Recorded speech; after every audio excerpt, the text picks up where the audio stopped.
Gracias por aceptar la invitación que Funde le ha hecho para que pueda compartir sus conocimientos estos 2 días. Gracias, María Luisa. Muy buenas noches, colegas, buenas noches. Eh, Muy buenas noches a cada uno de Buenas ustedes. noches, presente Javier Gutiérrez. Javier Teddy Gutiérrez presente. Perfecto. Estábamos conversando con María No Luisa. podía ser voz de varón, doctor. Está bien, Gracias, ¿verdad? doc. Muchas gracias. Bueno, y ya llevaron 2 módulos conmigo, ¿no? Había sido el módulo de filosofía, argumentación e interpretación, y el primer módulo que es el de teoría del derecho constitucional o constitucionalismo, que efectivamente es digamos que el inicio, ¿no? Para que ustedes adentren en este camino del derecho constitucional y por supuesto vinculado al derecho procesal constitucional, ¿no? Y ahora vamos a ver este módulo que es amplísimo, ¿no? De los derechos fundamentales.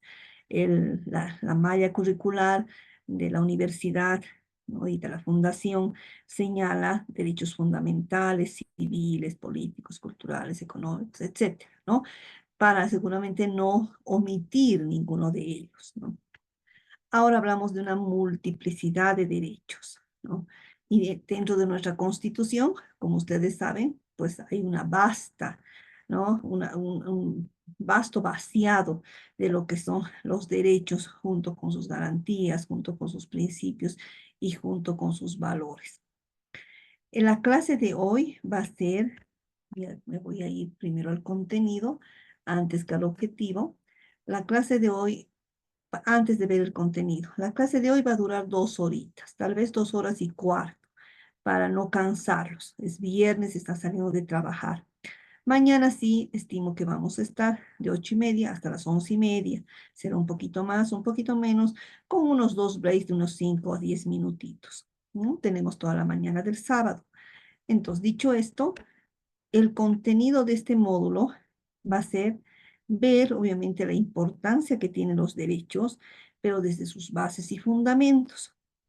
Ver los derechos desde esa perspectiva, es decir, desde sus bases y fundamentos, pues va a ayudar y va a abrir un camino fácil, una vía fácil para su comprensión y consiguiente aplicación. Existen algunos aspectos con seguridad que los voy a repetir, ¿no? De lo que se vio sobre todo en la teoría general del derecho constitucional, ¿no? Y constitucionalismo, ¿no? Porque en el porque ¿dónde han surgido los derechos? Desde el momento en que ha habido esas grandes revoluciones, ¿no? Se ha instaurado los constitucionalismos como nuevos órdenes en lo jurídico, en lo político, en lo social, etcétera, ¿no? Y ahí se han dotado de catálogos, ¿no? De distintas formas. Hay 3 grandes revoluciones, como ustedes saben, ¿no? 3 grandes revoluciones que han dado surgimiento a 3 constitucionalismos, que es el norteamericano, el francés y el inglés. El constitucionalismo francés nos interesa porque nuestra historia boliviana ha, bueno, reproducido muchos de sus derechos, de sus principios, pero además ha concebido una teoría, recuerdan, o tal vez de los que voy a ir hablándoles, ustedes van a rememorar lo que hemos visto en anteriores módulos, o les decía de que ha desarrollado una teoría legalista o una teoría positivista, ¿no? Y ello ha significado, obviamente, que los derechos pues se dejen de lado, ¿no? Cuando la preeminencia, ¿no? Fundamental y la prioridad fundamental era defender los mismos. Esa ha sido la historia en cuanto a Bolivia, ¿no? Porque ha reproducido o copiado lo que ha sido el constitucionalismo francés, muy interesante el constitucionalismo francés en cuanto a tener un catálogo de derechos, porque se pensó en esa época que contar con un catálogo de derechos, pues iba a significar, obviamente, un freno, ¿no? A ese poder, bueno, echaron, ustedes saben, un quiebre del poder absoluto, ¿no? Y se generó, por eso se dice que hay un nuevo orden, ¿no? Y ahí se instaura un orden democrático, ¿no? A través de un principio de legalidad, a través de un orden de libertades, ahí están los catálogos de derechos, que son las libertades principales en la Declaración precisamente de los Derechos del Hombre y el Ciudadano, ¿no? A través de un principio de igualdad, pero igualdad formal, ¿no? El principio de división de poderes, etcétera. Todos estos, como ustedes saben, y seguramente hice alusión en uno de los anteriores módulos, todos estos, es decir, lo que acabo de decir, el principio de legalidad, los sistemas de garantías, en este caso solamente libertades, digamos que de orden civil y algunas de orden político, la división de poderes, el principio de legalidad, etcétera, están también en nuestra Constitución, como ustedes saben, ¿no? Y por eso se dice que tenemos rasgos del constitucionalismo liberal, por supuesto. Tenemos un complejo, ¿no? Muy interesante en cuanto a qué modelo de Estado tenemos, ¿no? Y dentro del modelo de Estado, si bien estamos con un eje, obviamente central, que es estar bajo cánones de un Estado constitucional, plurinacional de derecho y también Estado social de derecho con autonomías, ¿no? En algunos departamentos, pero ello de ninguna manera ha significado abandonar, ¿no? Abandonar estos principios rectores que surgieron desde el constitucionalismo, ¿no? Por eso algunos autores señalan y dicen de que cómo vamos a calificar nuestro modelo de control de constitucionalidad o dónde estaría inmerso, ¿no? En adecuada forma. Pues a partir de lo que les señalé, que es un complejo, ¿no? De que recoge varias aristas, varios aspectos, entre ellos los del constitucionalismo liberal, del constitucionalismo social y del constitucionalismo contemporáneo. Y ahora se habla, como ustedes saben, de este nuevo constitucionalismo latinoamericano. Aquí les voy a hablar un poquito más adelante. El constitucionalismo latinoamericano está conformado por muchas teorías, ¿no? Una de las teorías, por ejemplo, es el enfoque biocéntrico, el enfoque de los derechos de la naturaleza, ¿no? El enfoque de los derechos de los animales, ¿no? Hablando de la naturaleza de los animales como titulares de derecho, que en algunos lugares, bueno, hay dos concepciones, pero en algunos lugares todavía no se admite de que pueda la naturaleza o sean los animales titulares de derechos, ¿no? Y eso lo vinculan justamente con la racionalidad. ¿Por qué? Porque, y aquí volvemos otra vez al constitucionalismo, ¿no? A los gérmenes del constitucionalismo. ¿Qué pasó? ¿Cómo ha surgido este constitucionalismo francés? ¿No?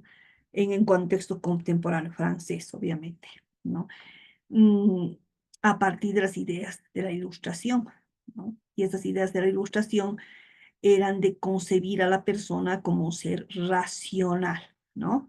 Un ser racional, y como es un ser racional, solamente las personas pueden tener derechos y pueden ser titulares de derechos. Pero esto ya ha dado un salto de gigante y un cambio de paradigma, ¿no? Donde se acepta, ¿no? Se acepta un cambio, ¿no? Les decía, de paradigma, donde no solamente se va a concebir a las personas como titulares de derechos, sino también a la madre naturaleza o la Pachamama, ¿no? Y además a los animales como seres sintientes, ¿no? Existe obviamente jurisprudencia de la Corte Interamericana y del Sistema Universal ya muy progresiva, muy vanguardista, pero en contraposición existe otra teoría de que como ha surgido estos derechos a partir de un constructo histórico, como ustedes saben, poco a poco. Por eso me estoy refiriendo al constitucionalismo francés. Ahí estaban solamente las libertades, las que pensaron que solamente eran necesarias para la época y para que sirva de muro de contención, digamos, para defenderse frente a un poder que ya con la experiencia que tuvieron era un poder absolutista donde el ciudadano estaba en total indefensión, ¿no? Y para nada se velaba y resguardaba sus derechos. Entonces ahí dijeron, nos damos un catálogo de derechos y establecemos las libertades.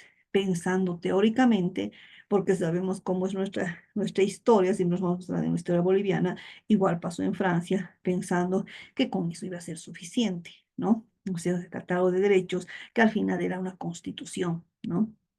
Entonces ahí surgió también de que como son seres racionales, las personas pues tienen esa posibilidad de dotarse de derechos, ¿no? Entonces, como son seres racionales, como dice esta teoría, le vamos a dar titularidad a algo que no es racional como la naturaleza o algo que no es racional como los animales, ¿no? Y ahí vienen las otras teorías en contraposición y dicen, bueno, pero si hablamos, por ejemplo, no sé, de una persona jurídica, tampoco tiene racionalidad. Sin embargo, en determinados ámbitos, dependiendo de cuál sea el contexto jurídico, puede ser titular de derechos, ¿no? Un recién nacido, incluso desde bueno, no vamos a hablar de esto, es complicado, desde la gestación, ¿no? Un recién nacido, ¿no? No tiene racionalidad, ¿no? Es realmente un ser totalmente indefenso, pero no por eso deja de tener derechos. Entonces, por ahí viene, ¿no? Por ahí viene toda esta nueva articulación y de este nuevo paradigma, les decía, biocéntrico, ¿no? Biocéntrico, ¿qué es el biocéntrico? No vamos a centrar la mirada solamente en la persona.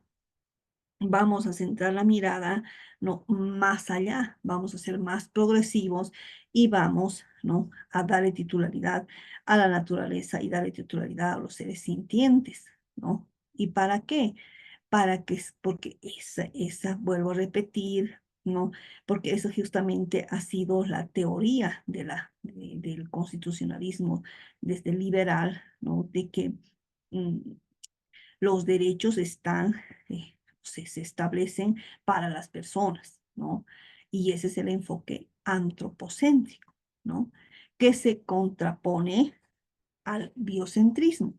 Otras teorías dicen, y a ver, aquí lanzo la pregunta, otras teorías dicen, no, ¿por qué se va a contraponer? No, ¿por qué se va a contraponer un antropocentrismo a ¿no? A un enfoque biocéntrico, ¿no? Más bien deberían, ¿no? Articularse ambos, armonizarse ambos, ¿no? ¿Qué dicen ustedes?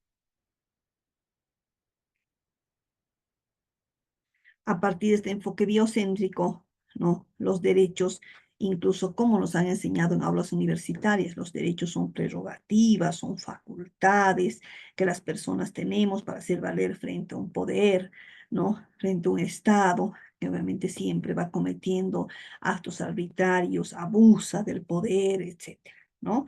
Y también ya luego, a la luz de esta progresividad del surgimiento del constitucionalismo, pues ha surgido, ¿no? Esta teoría o este nuevo enfoque de que los derechos son para las personas. Seguimos con el enfoque biocéntrico, ¿no es cierto?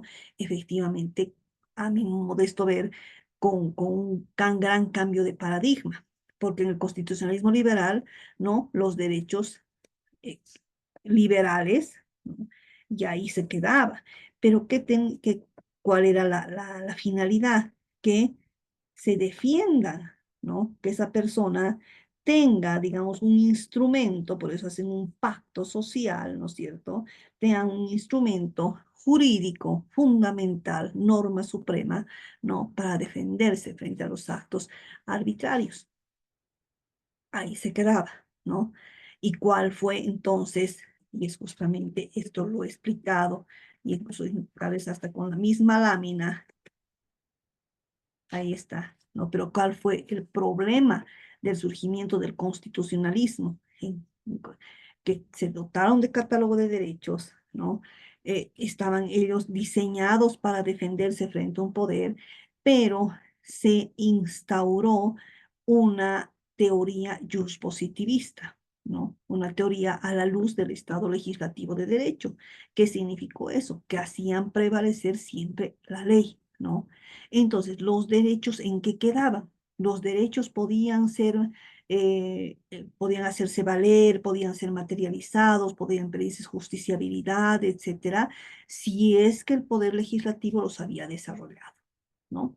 Si no los había desarrollado, pues no, se quedaba en nada, ¿no? Entonces, haber vivido bajo los moldes de un Estado legislativo de derecho significó proscribir prácticamente, ¿no? Lo más importante, que es la tutela y salvaguarda de los derechos.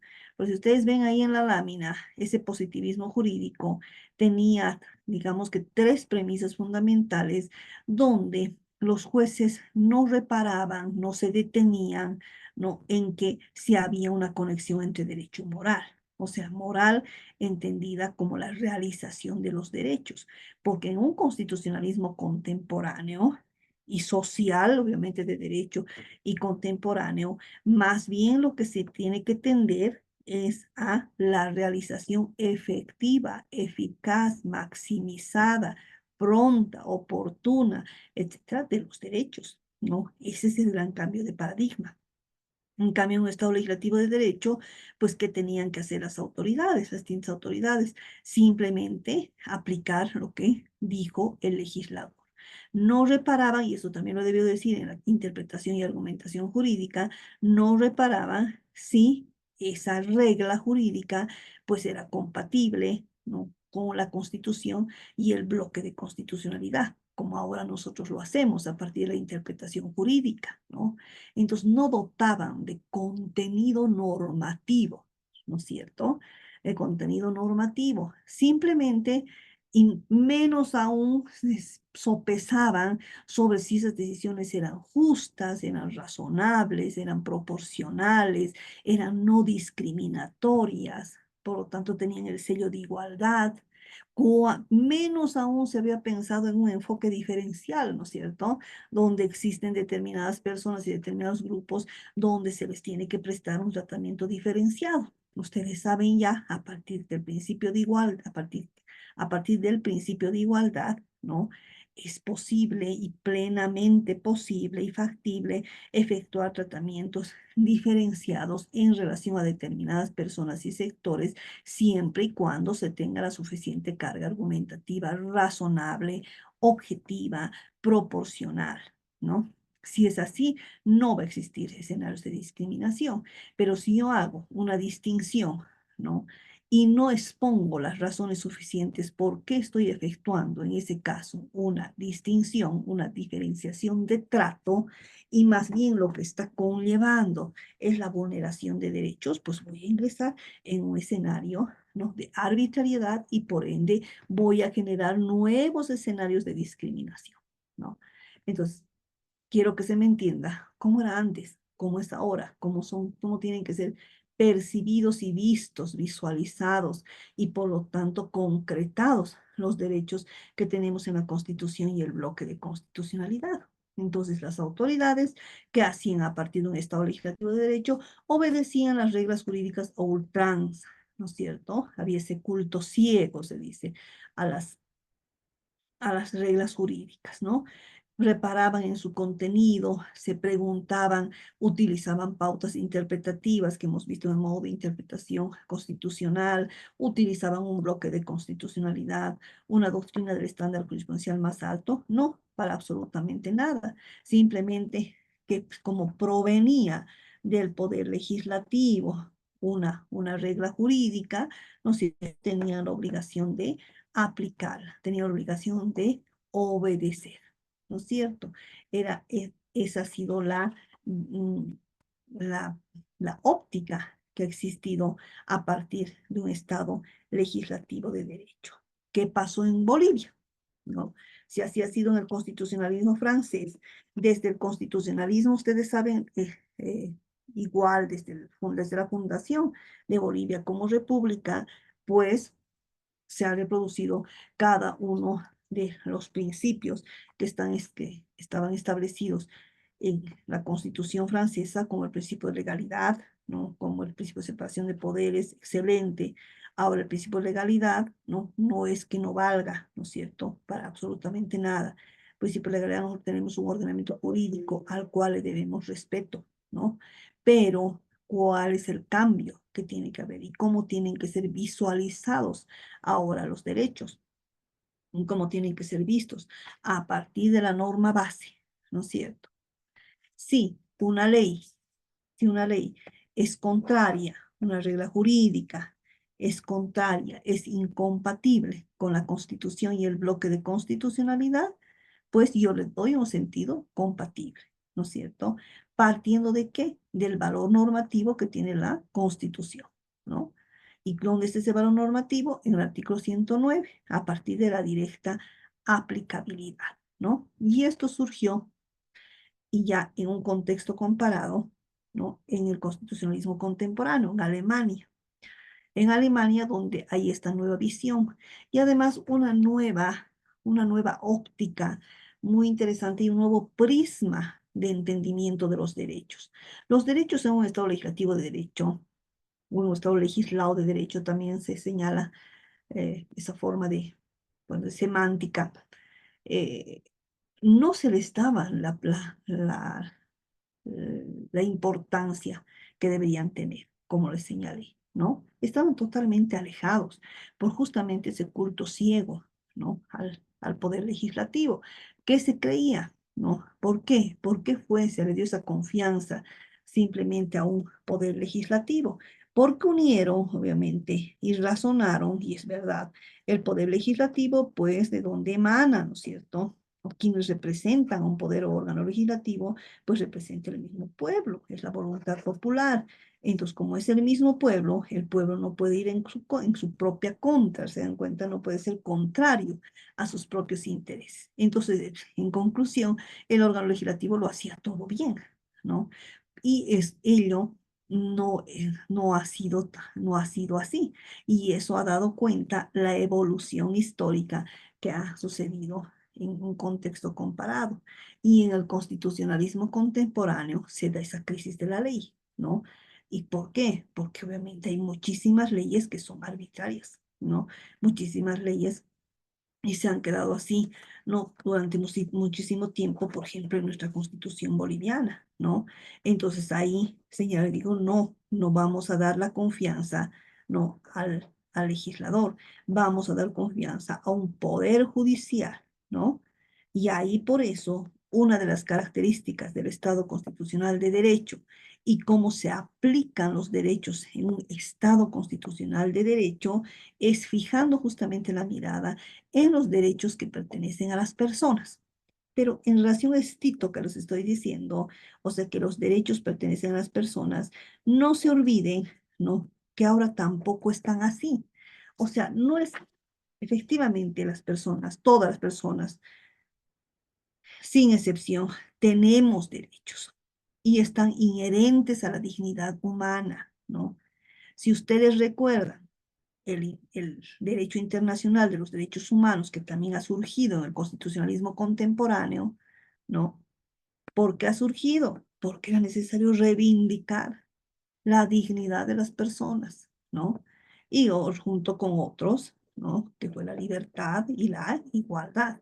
Son esos tres principios fundamentales que han predominado en el derecho internacional de los derechos humanos y que ha surgido este derecho internacional después de las segundas guerras mundiales. Ahí se da este principio de universalización de los derechos, ¿no? Y luego del principio de universalización de los derechos se da otro fenómeno que es muy importante tomar en cuenta, que es el principio de especificación de los derechos en relación a determinados sectores y personas. Me estoy refiriendo siempre al derecho internacional de los derechos humanos.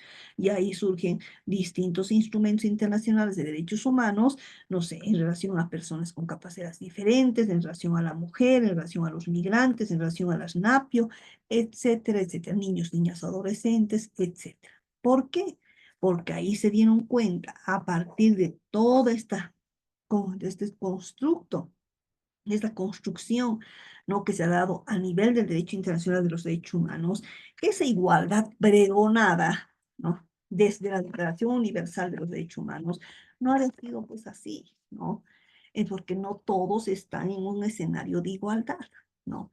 Entonces hayan dicho, ¿cómo vamos a subsanar este aspecto? Pues subsanamos haciendo instrumentos internacionales para determinadas personas. Y ahí justamente surge además la igualdad material, como ustedes saben que se tiene que compatibilizar con la igualdad formal, ¿no? Y ahí, ustedes están viendo esta lámina, estoy siguiendo más o menos esta lámina, ¿no?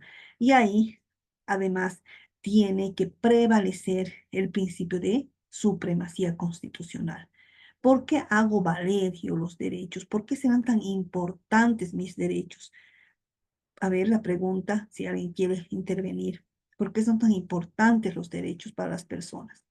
Porque, ya lo dije, ¿no? Es un instrumento precisamente de defensa, ¿no? Frente al Estado, dentro de un principio de verticalidad, dentro de un principio de horizontalidad, de un particular a otro particular, ¿no? Y más allá de esto, ahí viene el cambio de paradigma, también el cuestionismo contemporáneo, donde lo que debe primar es que los estados no están, mejor dicho, las constituciones no son hechas para los estados o simplemente para frenar el poder público o para organizar un poder público, ¿no? Eso va más allá. Y eso no debe ser entendido para absolutamente nada de estar rigiéndose un principio de supremacía constitucional, ¿no? Va mucho más allá porque el cambio de paradigma es que las constituciones pues están diseñadas para las personas, ¿no? Para las personas, para que se defiendan y además para que el Estado asuma un rol activo en cuanto a todo lo que corresponda, todo ese catálogo de derechos y vaya cumpliendo con sus obligaciones. Obligaciones que pueden ser negativas y pueden ser positivas, que vamos a ver enseguida, ¿no? Entonces, como ustedes pueden advertir, a diferencia del Estado legislativo de derecho, donde no se le daba la importancia que correspondía a los derechos, aquí hay un cambio de paradigma en el Estado constitucional de derecho, partiendo siempre del valor normativo directo y vinculante de la ley fundamental, y en nuestro caso no podemos hablar solamente de ley fundamental, sino tenemos que hablar de un bloque de constitucionalidad. ¿Para qué? Para que las personas estemos dotadas, obviamente, de un instrumento jurídico fundamental que nos permita, obviamente, partir de esa norma base, de esa norma fundamental y fundamentadora del ordenamiento jurídico y hacer valer nuestros derechos. Y además aquí viene, se bifurca, ¿no? Esta nueva teoría, ¿no? Y además para que el Estado asuma, ¿no? Y asuma y sobre todo cumpla, ¿no? Lo que dijo un poder constituyente, ¿no? En relación a los derechos. Esa es la primera obligación y suprema del Estado a través, obviamente, de sus autoridades. Si es así, se está cumpliendo con el principio de supremacía, aquí está supremacía constitucional o principio de constitucionalidad. Como pueden ver, trasciende un aspecto formal o simplemente memorístico de decir que la Constitución es la norma suprema del ordenamiento jurídico, etcétera, como está establecido en el artículo 410, ¿no? Porque este principio de supremacía constitucional, desde el momento que les digo que es un instrumento para las personas y además es que el Estado se debe revestir de garante de esos derechos a través de sus autoridades, ¿no? Pues se va a lograr, ¿no? En serio, ¿no? Se cumpla con el principio de supremacía constitucional en cuanto a su contenido axiológico, en cuanto a su contenido axiológico dogmático, es decir, sus principios, valores, derechos y garantías, dando siempre preponderancia a los mismos, porque ¿cuál es su finalidad? Que esa constitución se garantice, se materialice y siempre optar por la realización de los derechos. Ah, ustedes me dirán, pero uy, está hablando cosas que utópicas, ¿no? Esa es la esencia del Estado constitucional de derecho. Con el cambio además de que de un Estado legislativo de derecho, ¿no? De un Estado legislativo de derecho hemos habido este salto de un Estado constitucional de derecho y en el Estado legislativo era el, el que predominaba era un órgano legislativo, en cambio en un Estado constitucional de derecho es el órgano judicial y nosotros tenemos ese modelo, ¿no? El que debe, el que debe hacer valer, ¿no? A partir de un rol activista los derechos que tienen las personas, pues es el órgano judicial preponderantemente, sin desmerecer obviamente los demás órganos, ¿no? Puede ser, no sé, también en el ámbito administrativo, en lo que sea, pero el órgano judicial tiene un papel trascendental, ¿no? Porque a él se le ha encomendado a partir de un modelo de Estado constitucional de derecho, ¿no? Hace resguardar, pero en debida forma, ¿no? Y esto obviamente se vincula a la independencia, a la imparcialidad, porque si hay independencia e imparcialidad, hay objetividad, ¿no? A la meritocracia, etcétera. Eso es otro tema, ¿no? Que solamente lo digo referencialmente. Entonces, retomando, dicho esto, y retomando lo que del constitucionalismo, por ejemplo, ¿cómo ha surgido nuestra Bolivia? ¿No? ¿Cómo ha surgido? A partir de cánones del Estado liberal, ¿no? Les he dicho algunos principios, legalidad, ¿no? Había un catálogo de derechos, pero que estaban al final de las constituciones. O sea, era un poco más un apéndice, ¿no?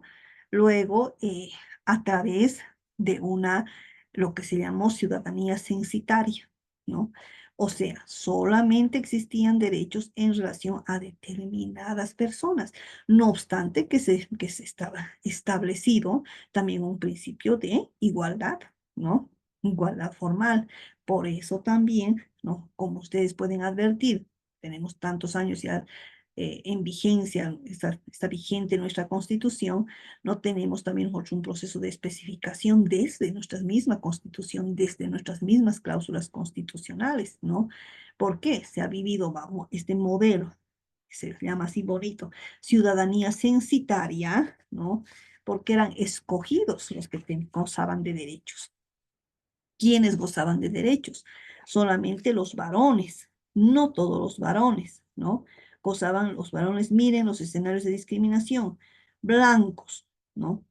Letrados, tenían que ser estudiados, blancos, letrados, ¿no? Sin discapacidad, ¿no? Blancos, letrados, sin discapacidad. Falta uno más. Blancos, letrados, sin discapacidad. Ah, ya. Y tenían que tener propiedades. O sea, si no tenían dinero, estaban igual fuera. Entonces ese el modelo que predominó en Bolivia. Entonces esa igualdad formal, que es lo ideal, obviamente, pues no existía, ¿no? Existía como algo nominal nomás en las constituciones, ¿no? Y esto, digamos, que se ha ido zanjando, ¿no? Y salvando a partir de nuestra constitución vigente que tenemos. Ahora la cosa es, y la finalidad es, si se está realmente llevando a la práctica. Entonces, como se vivió en un modelo de ciudadanía censitaria, ¿no? Quienes estaban invisibilizados y fuera, digamos, ni siquiera considerados ciudadanos, no eran considerados ciudadanos las mujeres, las NAPIO y las personas con discapacidad, ¿no? Y por eso esta constitución que nos rige también tiene esa otra característica que es la principal. Por eso dice que hay una refundación del Estado boliviano a través de los cánones, a través de un principio de plurinacionalidad. Eso es un gran avance que no todas las constituciones lo tienen. Plurinacionalidad, que es aceptar varias naciones dentro de un territorio a partir, obviamente, del principio de unidad, ¿no? No es que van a conformar un estado paralelo, hablándole siempre en esencia y en teoría, ¿no? Y esa plurinacionalidad, pues, ha permitido visibilizar, por un lado, a las NAPIO, ¿no? A las naciones y pueblos indígenas y campesinos, que tienen una historia, como ustedes saben, de total, obviamente, de total invisibilización, ¿no? Y poco a poco se han logrado reivindicar los derechos hasta llegar a nuestra constitución actual, ¿no? A la luz, ¿no? De sus distintas reivindicaciones, marchas sociales, que ha habido constantemente, ¿no?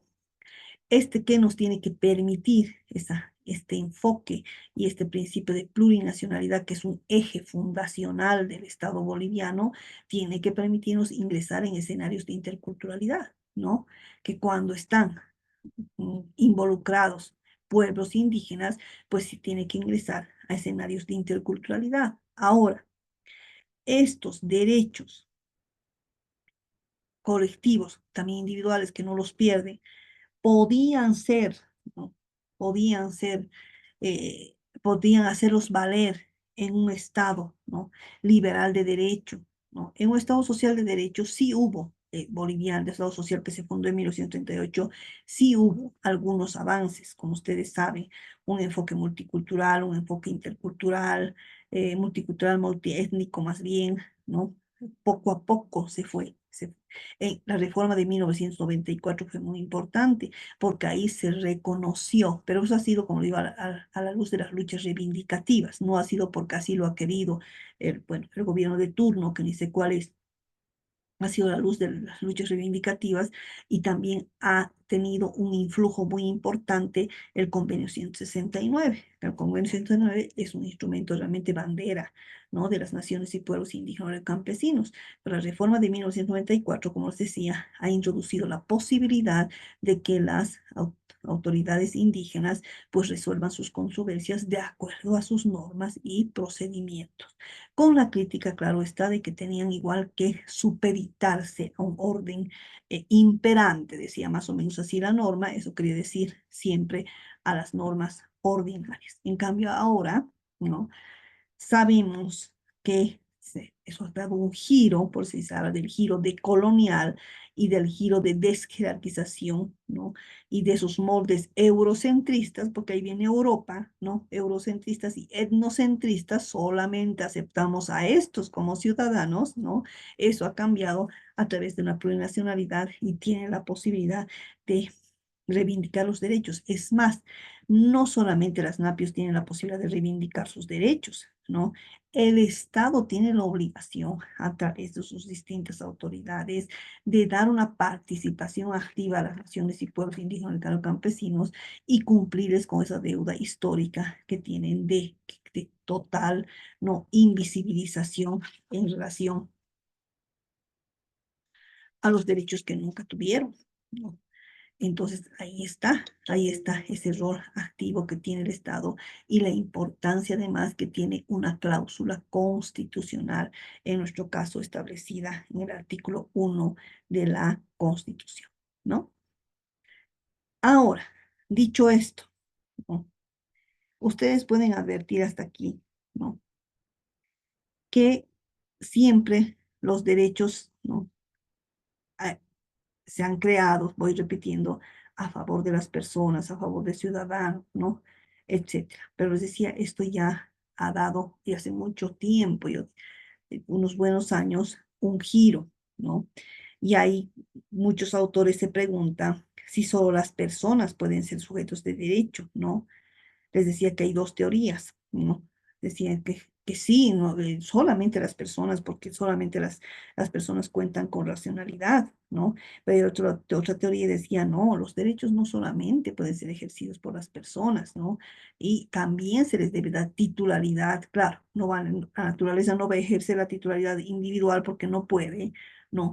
Pero dotarle de esa titularidad y eso es parte de la progresividad de los derechos, ¿no? Y existen algunos estándares, les decía, por ejemplo, en reconocer, no sé, algún río, alguna cosa como algo intangible, como algo que no se toca. Eso es dice, dar, exteriorizar este enfoque biocéntrico. Este enfoque biocéntrico junto con el antropocéntrico, que siempre han visualizado que está la persona, ¿no? Como titular de los derechos, les decía que al final se integran, se armonizan, porque obviamente si se acepta, ¿no? Los derechos en favor, o titularidad de derechos a favor de la naturaleza, ¿no es cierto? ¿En beneficio de qué va a ir ello? En favor, pues, de las personas, ¿no es cierto? ¿Para qué? Y aquí viene también lo que pregonan esos principios rectores que tiene la SNAPIO, que es para el vivir bien, ¿no es cierto? Para vivir en suma cabaña, ¿no? Entonces, ello es muy importante tomar en cuenta. La Declaración de Estocolmo, ¿no? Que ha sido la primera declaración dentro del Sistema Universal de Derechos Humanos, ¿no? Ha establecido los derechos al medio ambiente, ¿no? Nosotros también tenemos, ¿no? Mañana vamos a ver algunos rasgos porque son hartos derechos y pienso además verlos con algunos ejemplos, ¿no? Pero la Declaración de Estocolmo ha marcado, digamos, el inicio, como les decía, a reconocer el derecho al medio ambiente y ha sido un pie para que otras constituciones pues vayan reconociendo esos derechos. Pero como pueden ver, siempre de forma restringida, ¿no? No son derechos de la naturaleza, son derechos del medio ambiente, ¿no? Entonces, pregunto, si se ha aceptado esa teoría dentro del constitucionalismo y ese paradigma antropocentrista con un enfoque eminentemente subjetivo de los derechos, ¿no? Estaría en contraposición con el enfoque biocéntrico que propugna, ¿no? Que la naturaleza sea titular de derechos y también sean titulares de derechos los animales. Convergen ambos. Podría tomarse en cuenta como núcleos convergentes. ¿Por qué?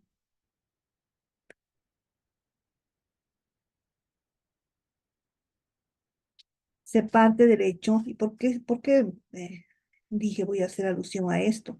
Por el gran desastre ambiental que ahora se ha producido, ¿no es cierto? A nuestro ecosistema, ¿no? A toda nuestra fauna y toda nuestra flora, buena parte de nuestra fauna y flora a través de biocidios, ¿no? Lamentablemente, ¿no? ¿No? Hay dos figuras penales, ¿no? Biocidios y el otro, si alguien me ayuda, ¿no? Entonces aquí, por supuesto, les decía que hay una relación entre persona y medio ambiente, ¿no? Y se parte de la premisa de que, pues, no es que la naturaleza le pertenece al hombre, el hombre pertenece a la naturaleza, ¿no? Entonces, ese enfoque biocéntrico es muy importante y para absolutamente nada es contrario a los derechos subjetivos, sino más bien lo que se tiene que tender a partir de esta progresividad de derechos es a que se complementen, a que se compatibilicen, ¿no? Y eso es parte, como les decía, de la progresividad de la persona y del enriquecimiento que las mismas personas vamos a tener en armonía con la naturaleza.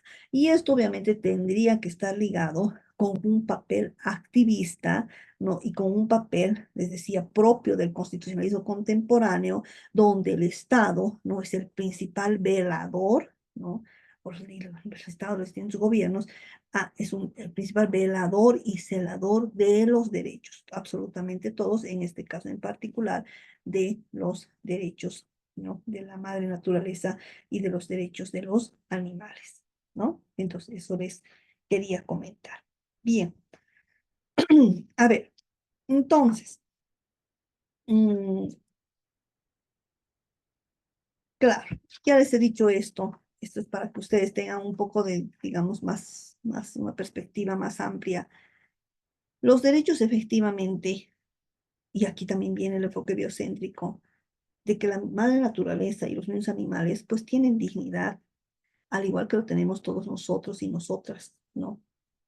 Todos estos pues tienen derecho a que se respete todo ese ecosistema y esa biodiversidad, ¿no? Y obviamente los derechos que tienen como fundamento, los derechos tienen como fundamento la dignidad, la igualdad y la prohibición de discriminación, ¿no?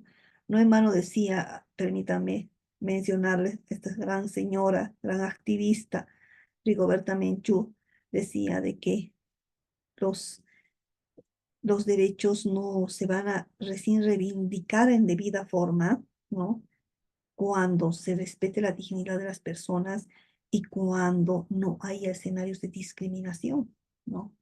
Porque decía, la paz no es la ausencia de la guerra, decía, ¿no? La paz es precisamente tratar de manejarnos, obviamente, armónicamente dentro de un contexto de igualdad y prohibición de discriminación, ¿no? Porque es una de las principales causas que separa a las personas y crea, obviamente, odios, ¿no?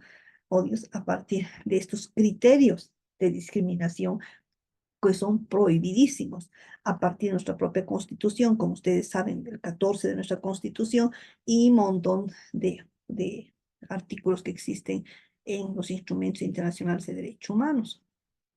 Si hablamos de la dignidad, ahí tienen ustedes muchos artículos que están en los instrumentos internacionales, como la Convención Americana de Derechos Humanos, como el 8 de la CPE, el 9.2, etcétera, 21.2, 22, todo eso, donde se reconoce siempre la dignidad de la persona en todo momento, se establece como principio, como valor, con fin del Estado, ¿no? Vean cómo se va, ¿no?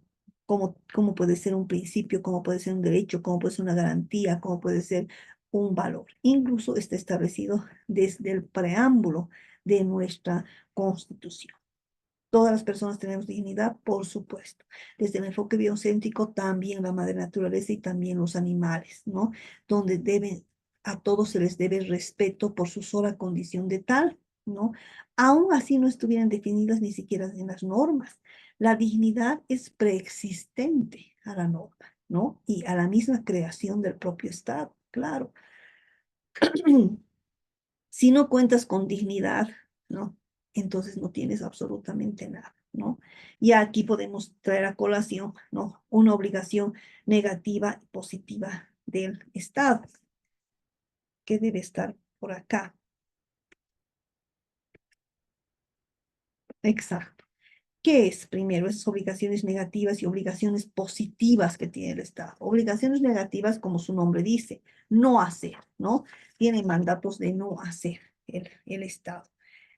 Es, eh, por ejemplo, prohibición de producir normas que sean contrarias a la dignidad de las personas, ¿no? Denigrar a la persona a través de cualquier actuación, a través de cualquier norma, a través de cualquier política pública, etcétera, ¿no? No puede haber realización de actos con contenido denigrante, etcétera. Basándonos un poco en lo que es las obligaciones negativas en nuestra Constitución y relacionando con los derechos.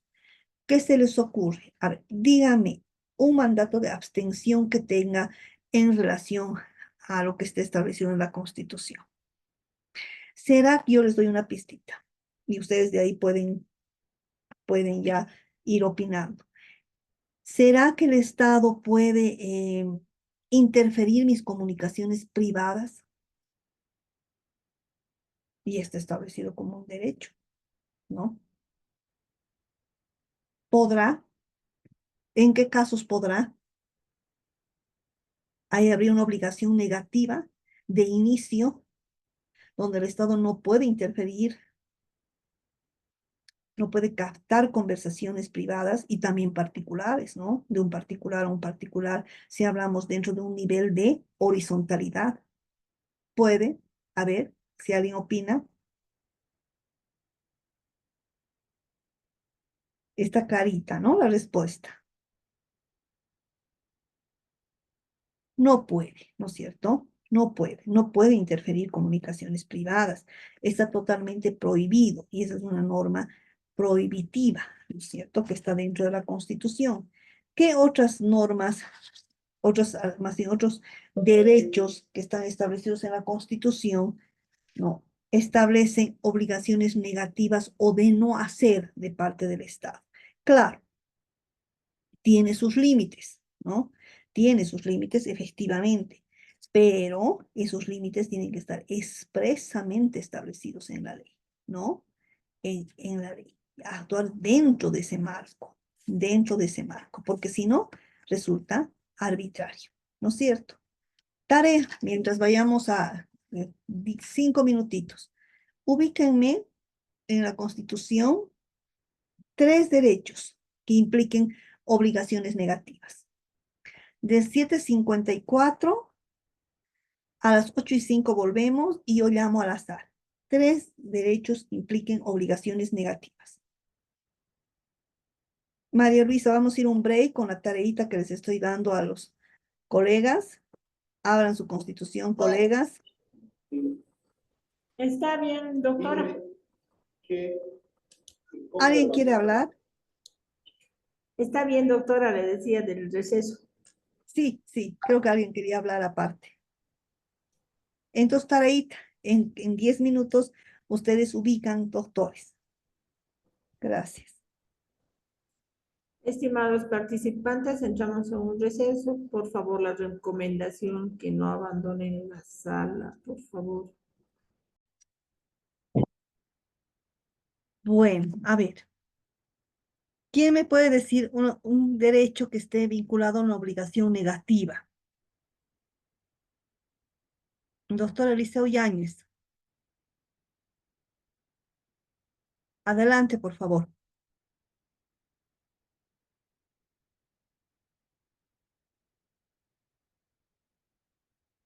Doctor Eliseo.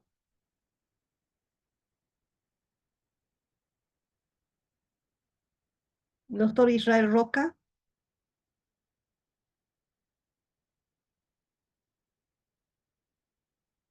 Doctora Fabiola Vaca Guzmán, por favor.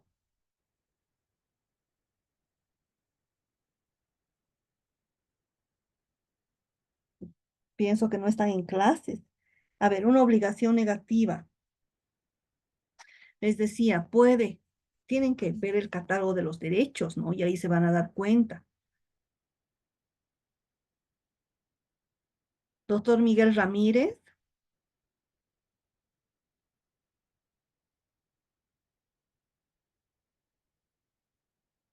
Doctor Boris. Luis Rodríguez. Sí, buenas noches. Ah, A más ver, bien. me parece, no tengo a la mano la Constitución, pero por un poco de conocimiento del mismo, sabemos que cuando la propiedad rural no cumple la función pública, la función económica social, perdón, es sujeto de reversión, pero la Constitución establece que no procede la reversión en predios urbanos, ¿no? La propiedad urbana. Creo que se podemos asumir como una obligación de no hacer, doctora. Gracias. Está bien, excelente. Claro, hay una prohibición, ¿no? Y una obligación de no hacer, negativa. Perfecto. Por favor, ¿alguien más? Unas 2, 3 personas más.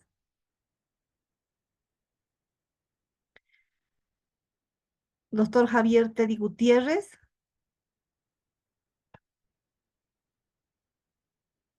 ¿No están viendo su constitución? A ver, la doctora Janet Sonia.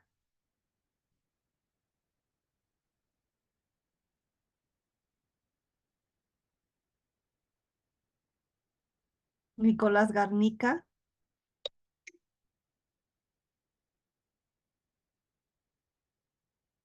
Uganda Bedia. Bueno, vamos a tener que continuar, si no, no vamos a terminar la clase. Qué pena, qué pena. Era cuestión de que vean. Doctora, De Adelante. escrito por Messenger, por favor. Ay, escrito ay, ay, ay. participante Uganda Bedia. Ah, la señora la doctora Uganda, ya, la privacidad, intimidad, honra, honor, propia imagen y dignidad. Ya, perfecto, excelente, está bien, está bien. A ver, con lo que acaba de decir la doctora Uganda, inviolabilidad del domicilio, perfecto, doctor Teddy, gracias. ¿Algo más?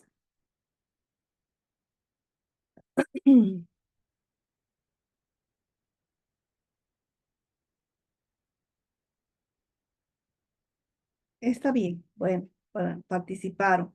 Sí, eh, está bien lo que han dicho, ¿no? Y muchos otros derechos más, ¿no? El derecho a la libertad para comenzar. Hoy tenemos un derecho a la libertad establecido desde el 23, ¿no es cierto? El 23 que solamente puede ser restringida en los casos establecidos, ¿no? El derecho, no sé, a la seguridad personal de la persona, el derecho a la integridad, que no puede, obviamente, el Estado a través de autoridades vulnerar mi derecho a la integridad, ¿no? El derecho a la vida. Hay una cláusula prohibitiva constitucional en cuanto a la interdicción de muerte arbitraria, ¿no es cierto? Y esto ya lo estableció la Corte Interamericana. Si, por ejemplo, nuestro Estado boliviano ya tiene esa cláusula prohibitiva, no puede volver a introducir, no puede introducir, incorporar en su ordenamiento, menos aún en la Constitución, que es posible la pena de muerte, ¿no? Porque la Corte Interamericana señaló que ello más bien tiene que irse eliminando progresivamente, ¿no? Bueno, refiriéndome a otras constituciones, ¿no? Libertades de expresión, libertades de información, importantísimas para el buen desarrollo, para las buenas prácticas democráticas, ¿no? si nos coartan a los medios de comunicación, la libertad de información imparcial, objetiva, que se da en forma inmediata, pronta, etcétera, todo eso sin ninguna clase de injerencia, ahí empieza la finalización, ¿no? Y el debacle de lo que se puede considerar una sociedad democrática, ¿no? Y a partir de esa libertad puede darse lugar, como ustedes saben, a muchas otras libertades más. La libertad de asociarme, ¿no? De asociarme. El Estado no puede prohibirme, salvo obviamente que sea, dice, para fines ilícitos, pero eso lo tendrá que comprobar. La inviolabilidad del domicilio, decía alguien, evidentemente, la inviolabilidad del domicilio abarca no solamente el domicilio, casa, habitación, digamos, donde estamos, donde dormimos, etcétera, sino también los lugares accidentales donde está la persona, no accidentales transitorios, ¿no? Como un hotel, por ejemplo, como la oficina, que muchas veces pasamos mayor tiempo, ¿no? Luego, el derecho a la libre circulación, ¿no? Dentro del territorio. ¿Cuál es y qué pasa si me coartan, por ejemplo, el derecho a la libertad de permanencia y la libertad de transitabilidad? Pues está sido totalmente arbitrario. Y ahí pues podemos vincular, pues, por ejemplo, con un arraigo, ¿no? Un arraigo que no esté, ¿no? Debidamente fundamentado, para los que están dentro del ámbito penal, pues está vulnerando obviamente mi libertad. Ahí está la garantía, derecho, garantía, ¿no? La libertad de circular libremente dentro del territorio, que puede, dentro de un proceso, no restringirse. Se me ocurrió ahorita el arraigo, no, pero el arraigo tiene que tener su fundamento sólido, ¿no? Si no, está, como se decía, siendo arbitrario, ¿no? Entonces, ¿qué prohíbe?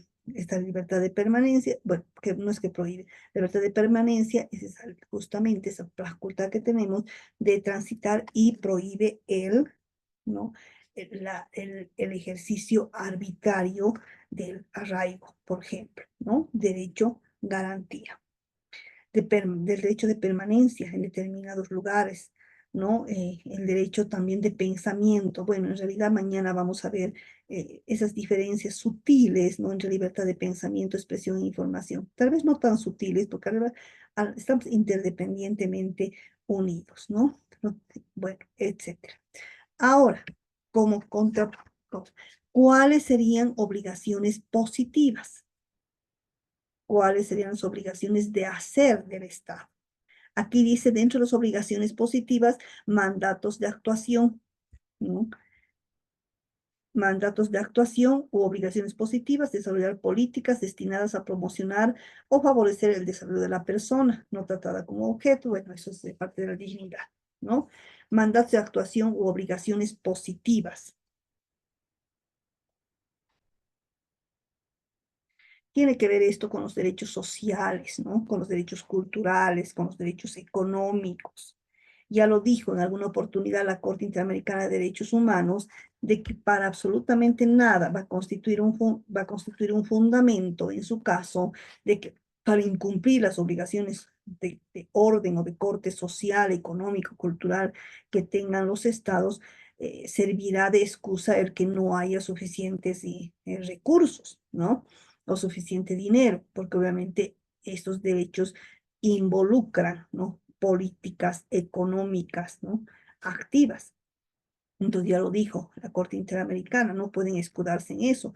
No, hermano, están adoptando, por ejemplo, nosotros, Bolivia ha adoptado un modelo de Estado social de derecho, ¿no? Y ahí emergen un montón de obligaciones positivas para el Estado a partir de nuestro modelo que tenemos. ¿Cuáles serán? Tendrá derecho, por ejemplo, tiene la obligación, ¿no? De dotarnos de fuentes laborales, ¿no? De contar con un derecho al trabajo, por lo tanto, con una fuente laboral. Por lo tanto, hay, en virtud de la interdependencia, ¿a qué? A que tengamos una estabilidad laboral. Los que están son servidores públicos, ¿no es cierto? Ahí podemos ver también a que se les tomen exámenes de competencia y puedan gozar de inamovilidad laboral, ¿no? ¿Qué más sería dándoles este pequeño ejemplo? Otros derechos de hacer.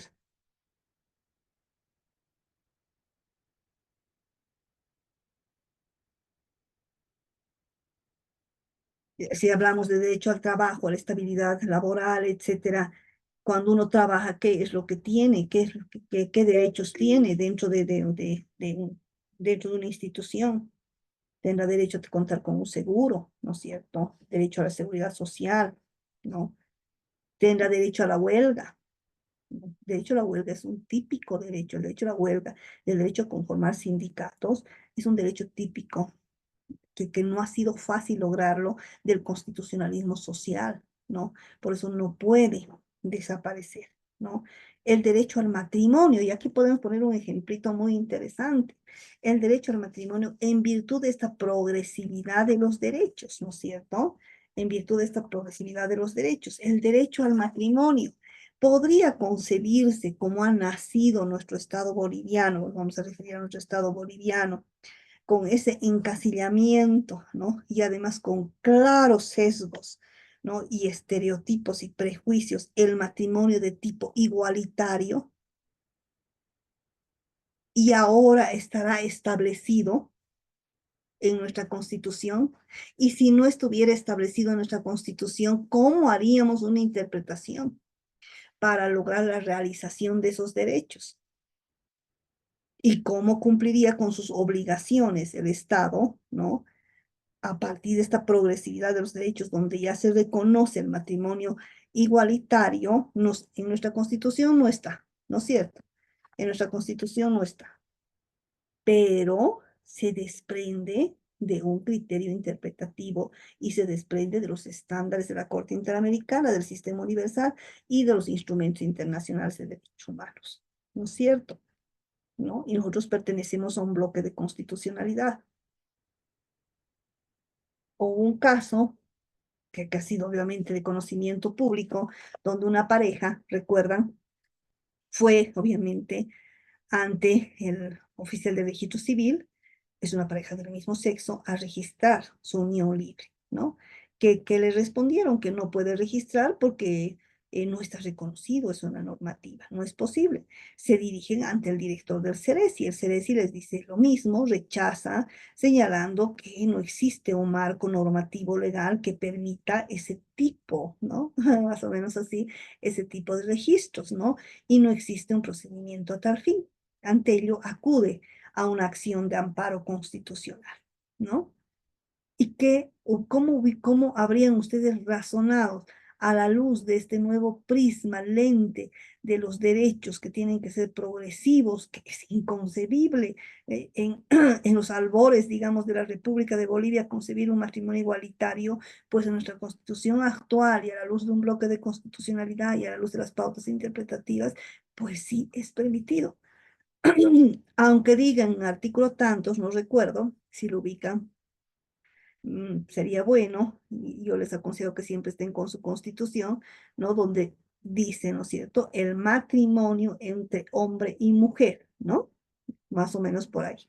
Si alguien me ubica dentro de, obviamente está dentro del capítulo de las familias, para poder dar lectura. ¿Cómo razonarían ustedes? ¿No? Es una obligación positiva. El Estado tiene la obligación de reconocerme un matrimonio igualitario. ¿Por qué no lo haría? Y si lo haría, ¿qué estaría vulnerando? ¿Qué derecho estaría vulnerando? El derecho a la igualdad y prohibición de discriminación. Y estaría incurriendo en una discriminación por orientación sexual. ¿Dónde está establecido ello? En el 14 de la Constitución. Por favor, aquí hay un código especial. Adelante, dice Xiaomi y hay un numerito. Adelante, qué excelente. Buenas noches, doctora. Mi nombre es Vieri Sicujara. Atento a lo que está mencionando. El artículo Gracias. Muchas gracias. 73, párrafo primero de la Constitución Política del Estado, si puedo dar lectura a lo que había referido dentro de lo que Ajá. está mencionando. Dice, el matrimonio entre una mujer y un hombre se constituye por vínculo jurídico y se basa en la igualdad de derechos y deberes de los cónyuges. Artículo 63, párrafo primero de la Constitución. Ajá. Por favor, repítame el artículo. Artículo 63, párrafo primero. 68. Exacto. Ah, sí, aquí está. Exacto. Dice, ¿ha leído usted el matrimonio entre una mujer y un hombre se constituye por vínculos jurídicos y se basa en la igualdad de derechos y deberes de los cónyuges. Si partimos de esta norma, pues, y en una interpretación literal de la misma, el matrimonio se permite solamente entre mujer y hombre, ¿no? Exacto. Entonces, ya, perfecto. Entonces, ¿cómo hacemos? ¿Cómo hacemos? ¿Cómo tendría que hacer el Estado? Si es obviamente protector y si realmente está con esta progresividad de los derechos. ¿De qué partiría? ¿De qué razonamiento partiría? Lo que les acabo de decir, ¿no? Del principio de igualdad y prohibición de discriminación. Nadie puede ser discriminada a no ser que existan razones objetivas y razonables, ¿no? Verdaderos fundamentos, verdaderas razones, ¿no? Razones razonables, de acuerdo a la justicia y a la igualdad. En este caso ya partimos no de una igualdad formal, partimos de una igualdad material, porque no todos son iguales. Aquí estamos viendo, obviamente, que hay un escenario de dos personas del mismo sexo que buscan su registro, ¿no? Para que ese matrimonio surja sus efectos. Esa unión libre surta sus efectos legales. Entonces se parte del principio de igualdad y prohibición de discriminación. Nos basamos en el 14 y otros artículos que están en la Convención Americana de Derechos Humanos, etcétera, etcétera. Doctor, ¿quiere intervenir o sigue levantadita su mano?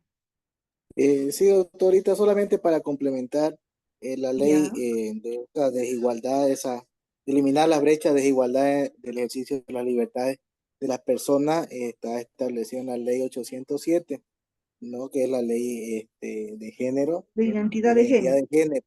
Sí, entonces, mediante eso es de que, como usted menciona, la ley es progresista conforme a la interpretación de esta ley que, bueno, dice la identidad para poder una persona identificarse por un sexo y eso puede ser modificado en el registro cívico, en el CEGID, ¿no? Para poder sentirse la identificación de un sexo, si es masculino o femenino. Y en base a esa situación es de que se puede dar, a mi criterio, las cuestiones de la vinculación igualitaria entre el mismo sexo, solamente para la complementación, doctor. Excelente, excelente. Sí, efectivamente existe esa ley, pero si es como si siempre estamos, bueno, hay gente que todavía está encasillada en un estado legislativo de derecho, no establece específicamente esa ley el reconocimiento del matrimonio igualitario. Habla de otras cosas, de la inscripción, por ejemplo. No, ni siquiera inscripción, no recuerdo bien, pero no hay expresamente una cláusula que indica que pueden, obviamente, registrar las uniones ante las oficialías de derecho civil, etcétera, ¿no? Como corresponde. Entonces puede ser a través de una interpretación legalista restrictiva y decir no dice en la ley, ¿no? Entonces para eso nos sirve, ¿no? Todo nuestro marco normativo, constitucional e internacional de los derechos humanos. Y partimos además de esta nuestra norma base, ¿no? A partir de su directa aplicabilidad. Y también le damos directa aplicabilidad, ¿no? A todos los instrumentos, a todo el bloque de constitucionalidad. En este caso, que se concedió la acción de amparo constitucional, su caso de La Paz, me parece, ¿no? Y como digo, los entrevistaron y todo. eh, Lograron obviamente lo que correspondía en derecho y en justicia y bueno, partieron de la cláusula no de la igualdad formal, sino de la igualdad sustantiva, como se entendía en este caso brindar un trato jurídico, porque son dos personas que merecen obviamente un tratamiento igualitario y no habría una razón ni mínima ni suficiente para negarle esa inscripción de la unión. Y además se basaron en una opinión consultiva que hasta el momento es el estándar jurisprudencial más alto, opinión consultiva de la Corte Interamericana de Derechos Humanos, que es la 24/2017, donde señala precisamente el derecho a la identidad de género, el derecho a tener distintas orientaciones sexuales, ¿no? Y que justamente partió esta opinión consultiva desde el principio de igualdad y prohibición de discriminación, ¿no? Entonces, por ahí va, ¿no? Entonces, es interesante. ¿De qué otras obligaciones positivas podemos hablar? Bueno, hay altísimas, ¿no? Les decía, a contar el derecho al matrimonio nos quedamos, ¿no? Bueno, y hay muchos derechos. Y también hay el enfoque diferencial, ¿no? El enfoque diferencial está presente en nuestra Constitución, ¿no? Mañana vamos a ver artículos, bueno, así, algunos deteniéndome más. Otros, obviamente, que más de pasadita, pero no acabamos nunca, ¿no? Voy a tratar de vincular, por ejemplo, el derecho a la vida con desapariciones forzadas, porque siempre tenemos que ver además los derechos en interdependencia de los otros, ¿no? Se, en un, les dije cómo ha nacido Bolivia a través de que algunos simplemente eran ciudadanos, ni siquiera todos los varones, sino que tenían que reunir determinadas características. Si eras pobre, ya no estabas, ya no eras ciudadano, si eres una persona con discapacidad, si no eras blanco, imagínense todos esos aspectos, ¿no? Que felizmente ya se han ido borrando, ¿no? Como por ejemplo la igualdad de los hijos, ¿no? El derecho a la igualdad de los hijos, y eso está establecido en la misma Constitución y en el mismo Código de las Familias. Recuerdan cómo los hijos había los matrimoniales, extramatrimoniales, etcétera, y todo eso, ello ya no es posible. Y esto es todo en sujeción al principio de igualdad y prohibición de discriminación, ¿no es cierto? Les decía, quería entrar a esto. Si así ha nacido nuestra Bolivia, todo eso, hubiera sido posible o concebir siquiera de proteger a la mujer reforzadamente, porque hay una obligación que está precisamente, y a todas las personas, ¿no? En especial a las mujeres, que es el artículo 15, me parece, ¿no? El artículo 15 de la Constitución, toda persona tiene derecho, ve aquí también, toda persona tiene derecho a la vida, a la integridad física, psicológica y sexual. Nadie será torturado. Vamos a hablar mañana de las torturas, que es con el caso Trujillo. ¿Lo conocen? José Carlos Trujillo es un caso que ha llegado hasta la Corte Interamericana de Derechos Humanos. Vamos a ver un video, ¿no? De ese José Carlos Trujillo Orosa, que es un caso muy sentido, que realmente a mí me caló hondo de los tantos que hay, porque hay otros también, ¿no? De desapariciones forzadas y una persona que ha sido torturada, ¿no? Y finalmente desaparecida, ¿no? Existen las desapariciones forzadas, como ustedes saben. Por ejemplo, si hablando de límites de derechos, ¿no? Algunos derechos pueden ser limitados, sí, pueden ser limitados, pero por razones realmente legítimas, realmente porque así lo amerita la situación, ¿no? Generalmente para reivindicar y proteger otros derechos de las personas, ¿no? O sea, y aquí juega el principio de proporcionalidad, que tal vez lo he explicado en el módulo anterior, o sea, tiene que ser medidas, una limitación idónea, necesaria y proporcional, ¿no? Si no es así, y eso lo ha dicho ya la Corte Interamericana, si no es así, van a caer, por ejemplo, el órgano legislativo en una desproporcionalidad o una falta de idoneidad o una falta de necesidad. Y eso es caer dentro de un escenario de arbitrariedad e ir en contra de un principio establecido dentro del marco internacional y nacional de los derechos humanos, que es justamente la proporcionalidad, porque la proporcionalidad lleva intrínsecamente unida el principio de inviolabilidad de los derechos. Y el principio de inviolabilidad de los derechos se califica como una característica, ¿no? Y también como un principio establecido en el artículo 13 de nuestra Constitución. A ver si alguien me dice, antes de continuar media horita más la clase, ¿conoce a alguien el caso de José Carlos Trujillo Orosa? Solamente sí o no. Bueno, entonces, les decía, hablando de esto de la violencia, que lamentablemente es un mal, ¿no? Endémico en nuestra sociedad, especialmente en relación a las mujeres, especialmente. Toda persona tiene derecho a la vida y a la integridad física, etcétera.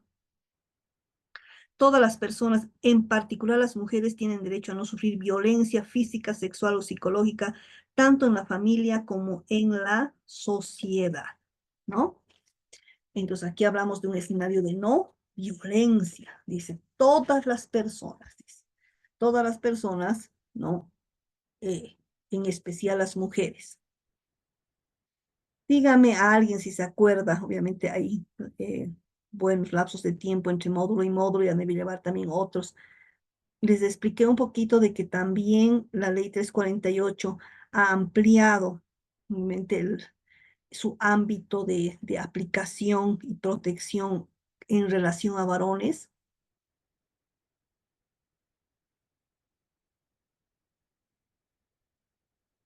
Bueno, no les expliqué, porque eso es importantísimo, ¿no? Entonces ahí, a partir de esta lectura que acabo de decir a todas las personas, en particular, dice en particular las mujeres, que no deben sufrir violencia de ningún tipo, todo eso, ¿qué es una obligación positiva o negativa del Estado? Obligación de hacer, de no hacer. A ver, doctora Uganda, De no lo que- hacer. de no hacer. O será de hacer porque a partir de los aparatos, en este caso, estoy viendo si hay algo, por favor, en el chat, ¿no? Porque a partir de los distintos, por ejemplo, órganos de persecución penal, Ministerio Público, más bien tendrá la obligación de investigar, desde prevenir esos escenarios de violencia. Es su primera obligación del Estado, positiva, de prevenir, ¿no? De prevenir que no se den casos de violencia, en particular hacia las mujeres. Les decía también ahora, en virtud de la progresividad de los derechos y en virtud de un caso que se ha planteado, que tal vez ya se ha reiterado esa jurisprudencia, también están dentro de ese ámbito de protección los varones y cualquier otra persona que está en situación vulnerable. Ingresan también niños, niñas, adolescentes, adultos mayores, ¿no? En relación a los varones, ¿qué se ha dicho? Porque en este caso, en esta sentencia constitucional, pues el varón fue, y aquí les voy a explicar cómo también ha nacido Bolivia con serios estereotipos y sesgos de género, ¿no? Los cuales tienen que desaparecer. Si no hay ese estereotipo, no se desestructura, ¿no? Pues va a seguir un escenario de violencia, ¿no? En este caso, en este varón, ¿no? Aparte, ¿y qué son esos estereotipos?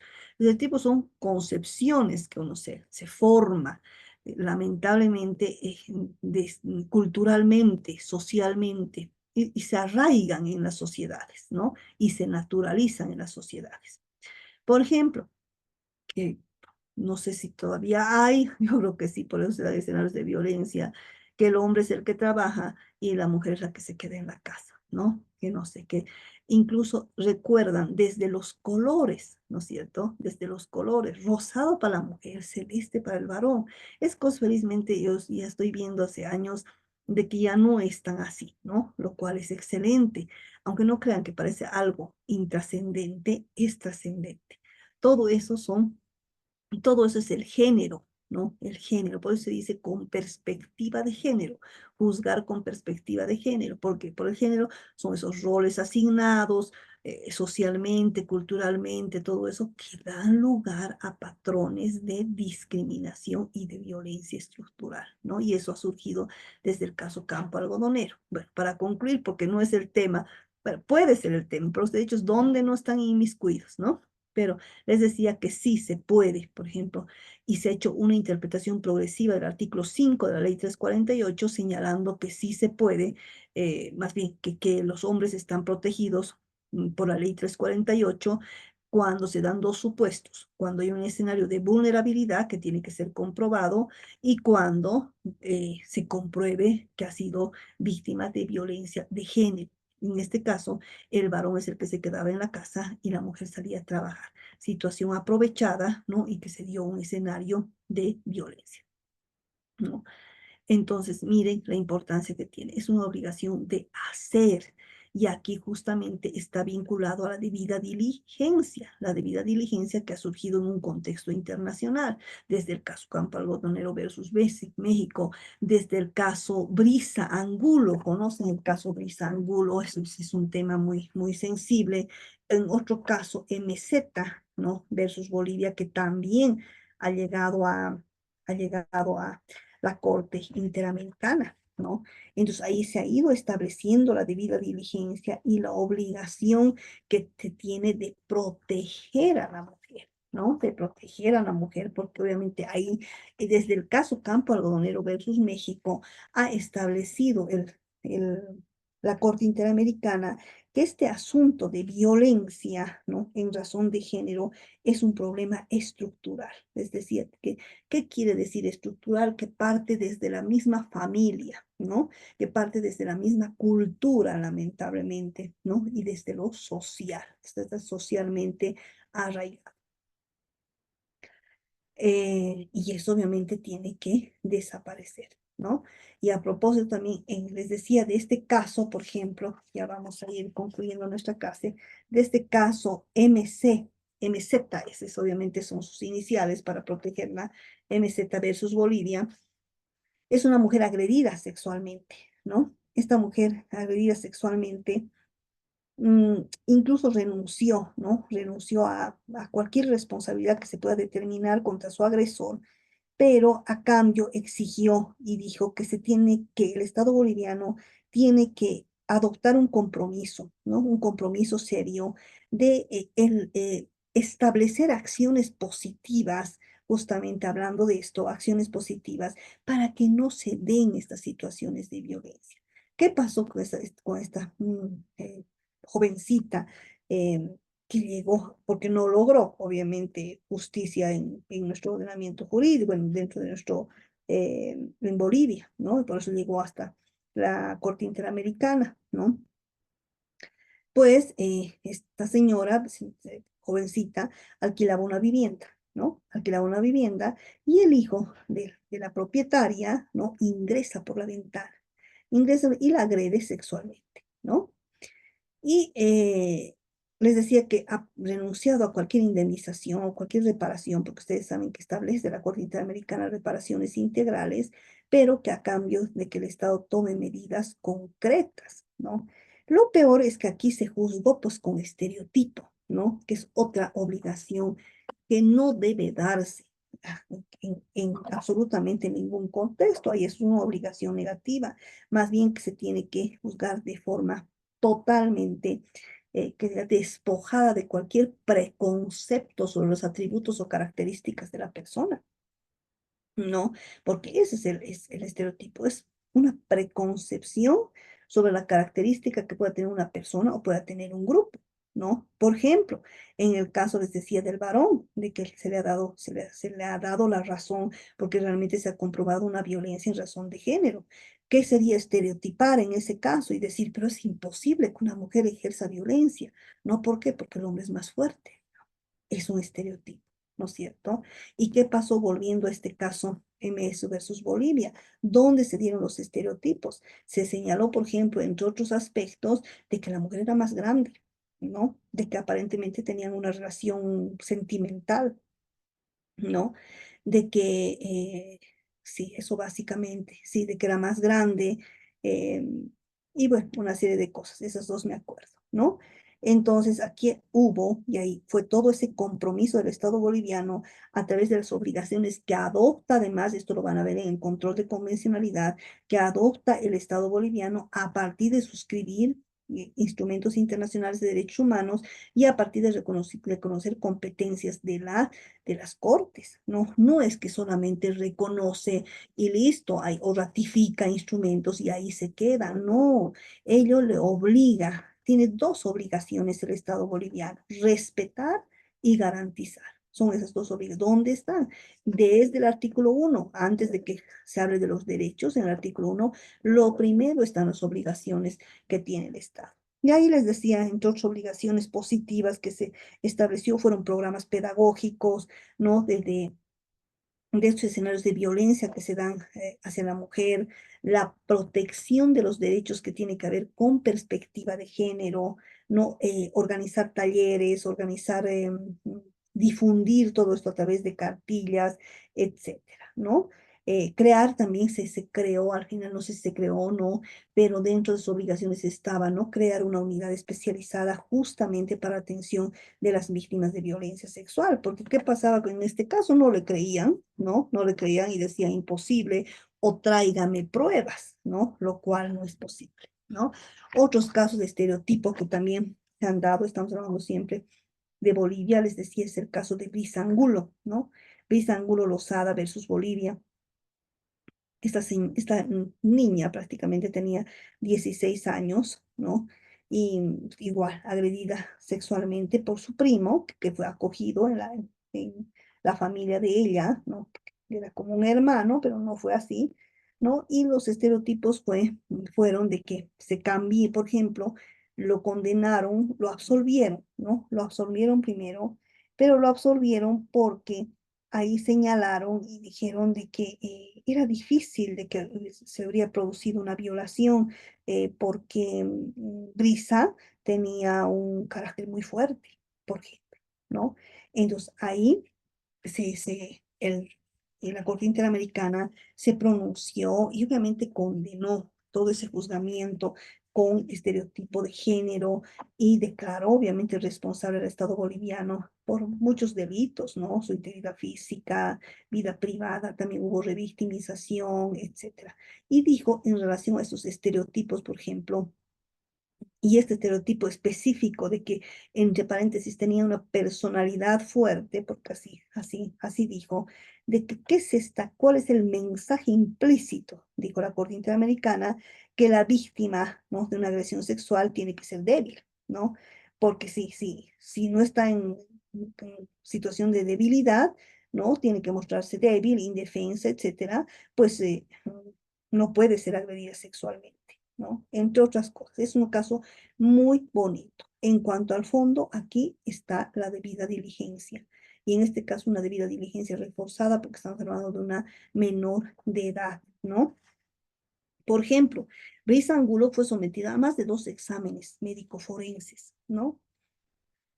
Sin respetar su privacidad, sin respetar absolutamente nada, estaban ahí todos los estudiantes de medicina, no obstante ser menor de edad, ni siquiera dejaron ingresar, no obstante que pidieron los padres, etcétera, ¿no? Cuando se estaba realizando los exámenes médicos, reiteró Brisa y dijo que le dolía, ¿no?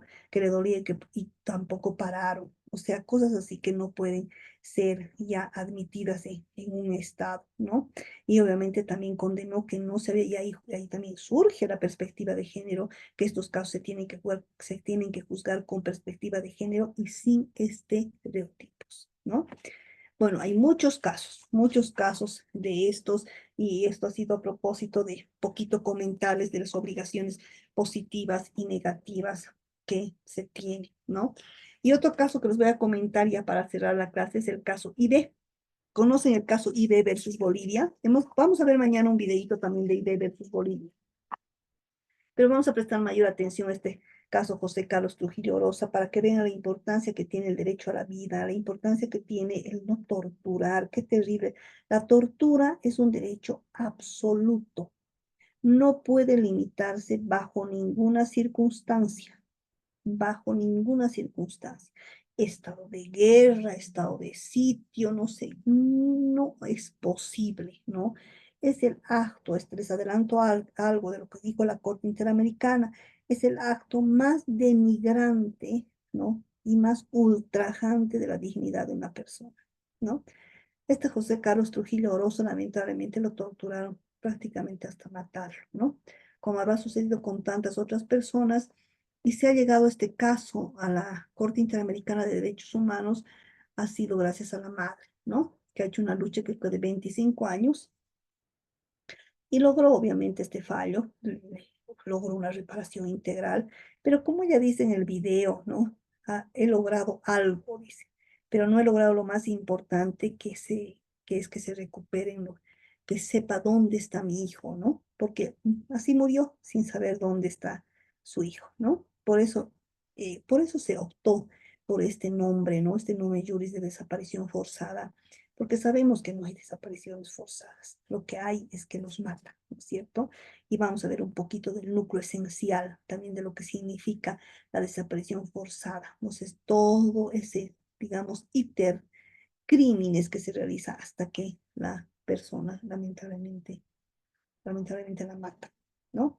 Así de claro.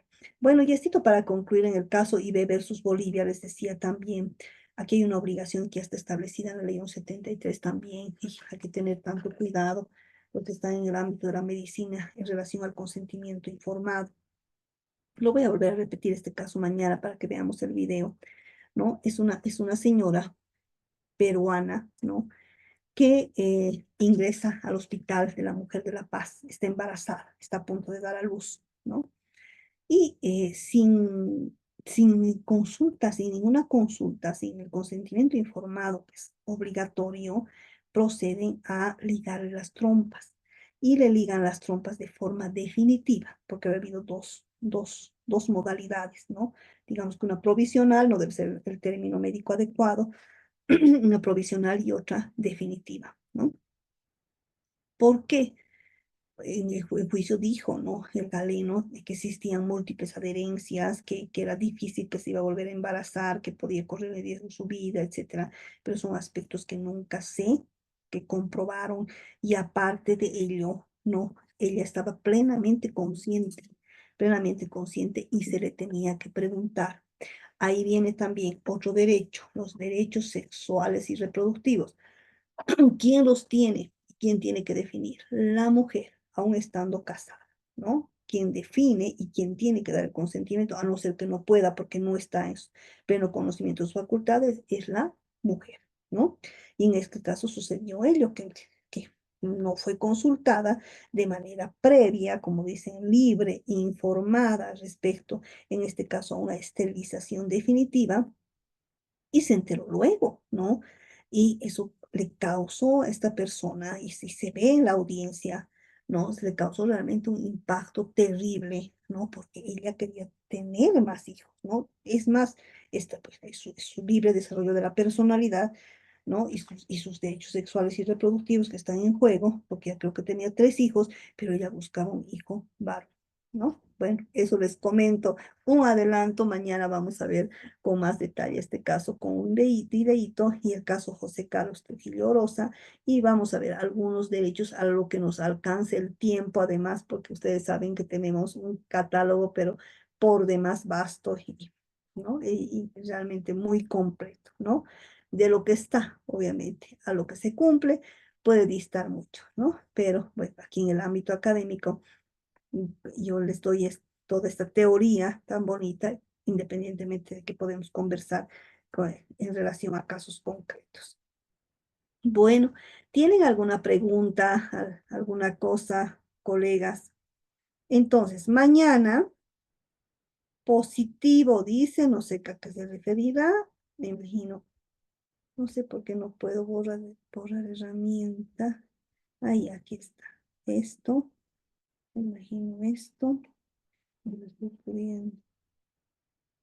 Bueno, mañana vamos a entrar y ya más o menos he dado esto de las obligaciones positivas y negativas, derecho a la dignidad, más bien que los derechos tienen como fundamento su dignidad. No se olviden de este enfoque biocéntrico, que sería toda una clase, pero no tenemos que ver, sí, doctora, doctor Vieri, no tenemos que ver solamente desde este enfoque antropocéntrico, eso ya se ha superado, ¿no? Ya se ha superado. Y si bien nosotros no tenemos en forma expresa nuestra cuestión de derechos de la madre naturaleza o derechos de los animales, aunque tenemos una ley en cuanto a los derechos de los animalitos, ¿no? Pero tenemos todo un bloque de constitucionalidad, ¿no? Entonces, a mi criterio, ustedes sacan su teoría, ¿no? Pero a mi criterio tiene que armonizarse, ¿no es cierto? Para que nosotros mismos vivamos bien, ¿no? En armonía con la naturaleza, con todo este desastre y holocausto que ha habido, ¿no? Entonces, tiene que haber una armonización entre este enfoque biocéntrico y el enfoque antropocéntrico. De ninguna manera son conceptos, a mi modo de ver, antagónicos, ¿no? Por el contrario, bien pueden armonizarse, decía, y aquí justamente está. Antes se vinculaba solamente, pues, los derechos de la naturaleza en relación a las NAPIO, ¿no? Ahora no. No, los derechos de la naturaleza pues nos pertenecen absolutamente a todos. Por supuesto, con especial relevancia a las NAPIO. Escuchar, para nadie es ajeno, hemos visto en noticias como hay algunos pueblos que se han quedado realmente a la deriva, una pena, ¿no? Uy, ahí podemos hablar mucho, ¿no? Por ejemplo, si son derechos de la madre tierra y en relación a las naciones y pueblos indígenas campesinos, pues, por ejemplo, hay un principio rector que es el principio de ancestralidad, ¿no? si hay tierras fiscales y lo que sea, pues predomina obviamente los derechos de ese pueblo indígena que en realidad, bueno, comprobándose obviamente que tienen ahí, desarrollan en ese lugar pues toda su vida, ¿no es cierto? Estoy hablando toda su institucionalidad económica, como ellos conocen, de acuerdo a su cosmovisión económica, cultural, etcétera, ¿no? Ya así fue un caso pues de Tacana, ¿no? Por estos lados que han quemado tanto, ¿no? De Tacana, donde se le otorgó una tierra a un señor, un espacio, se le adjudicó, y estos comunarios vivían de la castaña. Se fueron a recolectar, como siempre, y ahí se encontraron con esta persona que a propósito los agredió, ¿no?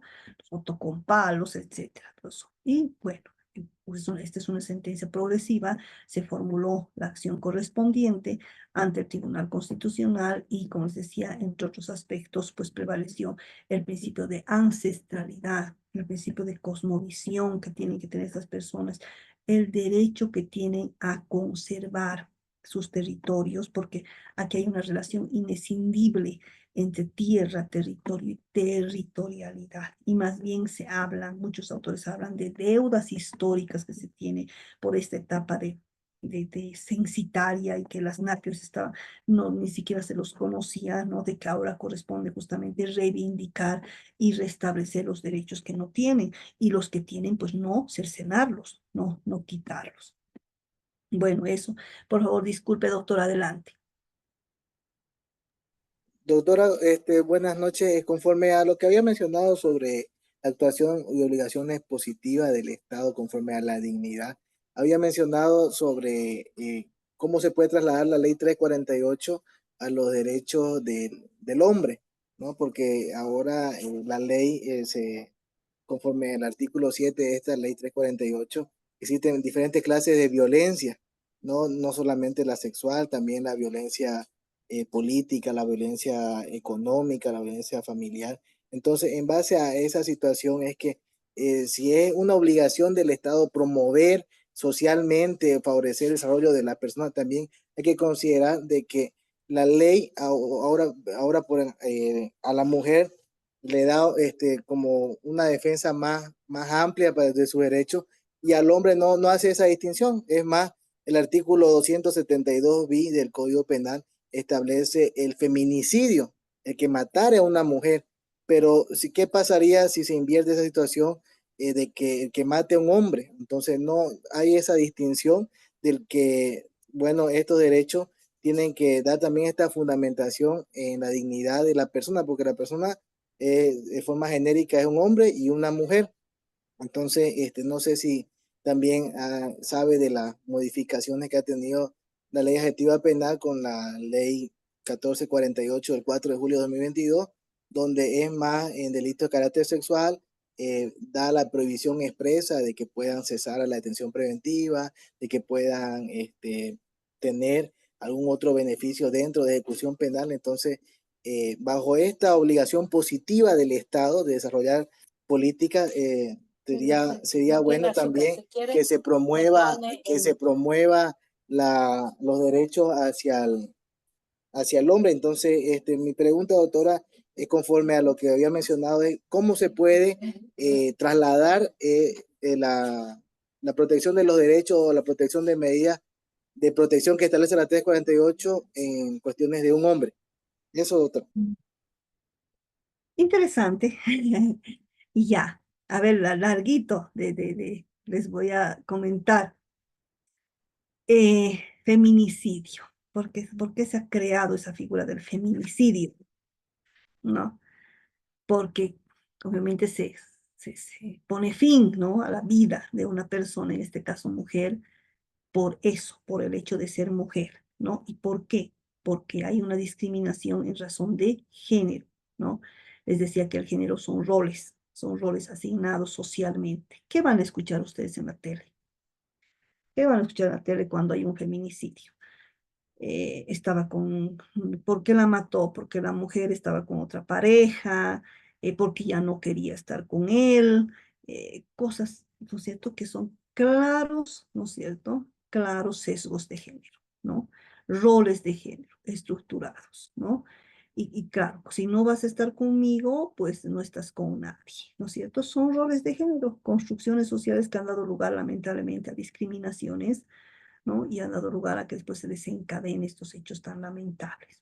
Bueno, ahora lo que usted dice, podría darse, ¿no? Un caso de que una mujer mate, bueno, cobre vida. Para comenzar, aquí hay un aspecto muy importante que ustedes tienen que tomar en cuenta y ya se pueden hacer su tarea. Le voy a anotar. Una cosa es, caramba, la legítima defensa diferida. Diferida. ¿Qué quiere decir eso? Que tú, pues, mates a tu agresor,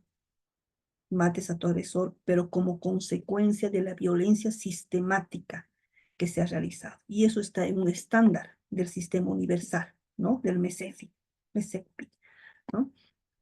Mañana les voy a dar exactamente, es la 001, ¿no? O sea, esa legítima defensa diferida tiene ciertos supuestos, donde se tiene que analizar justamente si esa persona, ¿no? Ha sido víctima de violencia sistemática, ¿no? De qué forma ha sido víctima, etcétera, ¿no? Entonces, por ejemplo, si se daría un caso de que la mujer mata a su agresor, tiene que haber una agresión a su agresor, pero esa agresión es consecuencia de años, ¿no es cierto? Y esa mujer por miedo, por rabia, lo que sea, todo eso mata a su captor, pues tienen que tomar en cuenta las autoridades judiciales la legítima defensa diferida, ¿no? Es un estándar alto de la Corte Interamericana. Un caso que les pongo como ejemplo real, que de los tantos que deben haber, una señora, ¿no? Que tenía a su esposo policía. Esa señora fue años de años maltratada, ¿no? Físicamente, psicológicamente, etc. Y en esas épocas, les estoy hablando de cuántos años, porque esta señora fue condenada por asesinato, ¿no? 30 años en la cárcel. No faltó una persona eh, activista en estos casos, una gran académica, ustedes la deben conocer, la María Elena Tarta, ¿no? Que vino a hacer una consultoría al penal, estoy hablando de Sucre, y esta señora habló y le contó su historia, ¿no? Y le dijo lo que había pasado, ¿no? Y cómo ella, ¿no? Incluso se salía de la casa, hasta sin zapatos, todo, un peregrinaje terrible, ¿no? Años de años, y como en esa época no había nada de protección a la mujer, todo eso, pues no se decía nada nomás. Es más, se trataba esos asuntos, como ustedes saben, colegas, por eso ya no es correcto hablar de violencia doméstica, porque era como algo que sucedía dentro de la casa. Y como sucede dentro de la casa, pues no te puedes involucrar en inmiscuir, ¿no es cierto? No. Por eso ahora es violencia de género, porque no incumbe a la pareja o no incumbe a la familia solamente, sino incumbe a la sociedad en su conjunto, ¿no? Y al Estado, obviamente, al Estado a partir de esta garantía de la debida diligencia. Entonces, en este caso, más bien, ¿no? Se interpuso, porque esta señora, como les decía, fue condenada a 30 años de cárcel, ¿no? Creo que hasta 20 años, ¿no? Envejeciendo ya en la cárcel. Entonces se interpuso los mecanismos legales correspondientes ante la jueza, ¿no? Y se logró una libertad condicional, ¿no? Utilizando justamente todos estos estándares altos de protección. Muy interesante el caso y muy justo además, ¿no? Efectivamente lo mató, era policía, le dio los 6 disparos que estaban en la pistola, pero a consecuencia de qué, ¿no? Y eso se probó la violencia, cómo iba a reconocimientos, esta señora totalmente pegada, etcétera, etcétera. Bueno, entonces, ¿qué podría pasar en relación a un varón? Siempre viendo desde el prisma de la progresividad, ¿no? Que sea un hombre, como dice la 346-2018, que ha ampliado que ha dicho que puede ser aplicable la ley 348 en virtud del artículo 5, ¿no? Y incluso se le dio en este caso medidas de protección al varón, ¿no? ¿No es cierto? ¿Qué podría pasar? Que pruebe que realmente es una persona que está en un escenario de alta vulnerabilidad, ¿no? Como estaba, por ejemplo, esta señora que les traigo a colación, este ejemplo, como tantísimos otros, porque esa señora además generan que ustedes saben, el síndrome de Estocolmo, ¿no es cierto? Con un miedo, pero terrible, ¿no? Entonces, que se compruebe que está en un escenario de vulnerabilidad y que sea víctima de una violencia en razón de género, o sea, que haya como en este caso, ¿no es cierto?, un rol donde el varón se quedaba a cargo de los hijos, el varón cocinaba, etcétera, etcétera, y la mujer era proveedora. Tal vez por ahí pueda ser. Y esa situación es aprovechada por la mujer, pero siendo vulnerable, porque el hombre tiene fuerza física, no, la mujer no. Entonces tenía que probarse ese extremo. ¿Y por qué no? En un caso dado, que realmente, pero ir con buenas armas de defensa y con un buen litigio estratégico, podía progresar. No está en la ley, lo que sea, pero para eso tenemos una amplia interpretación y argumentación jurídica, siempre desde y conforme al bloque de constitucionalidad. Y aquí les voy a comentar esto más, para que vean cómo es el rol de género, ¿no? Que realmente ya no tiene que existir. Tiene que estar totalmente enterrado. Y esto es en relación a varones, a propósito de los roles de género. Hombre, proveedor de hogar. Mujer se tiene que quedar en la casa, ¿no?